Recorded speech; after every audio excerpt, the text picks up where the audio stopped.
Hey guys, welcome to my channel, and in this video I'm going to show you the another method to how to move apps in SD card in Vivo mobiles.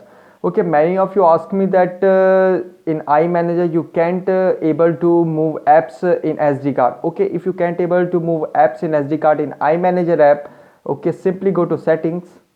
Okay, now in settings slide down and go to more settings.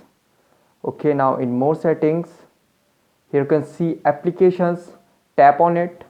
Okay, now go to all apps, and I want to say you that the pre-installed and system apps can be able to move in SD card. Here you can see move to SD card option is not available.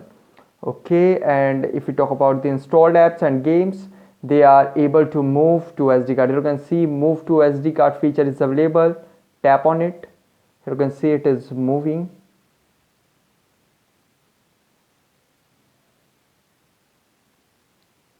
Okay, so you can see now it is successfully moved to SD card. So guys, this is the method to move apps in SD card in Vivo mobiles easily. Guys, thanks for watching. If you have any query, let me know in comment section below. Please like, share, subscribe and click on bell icon for latest updates.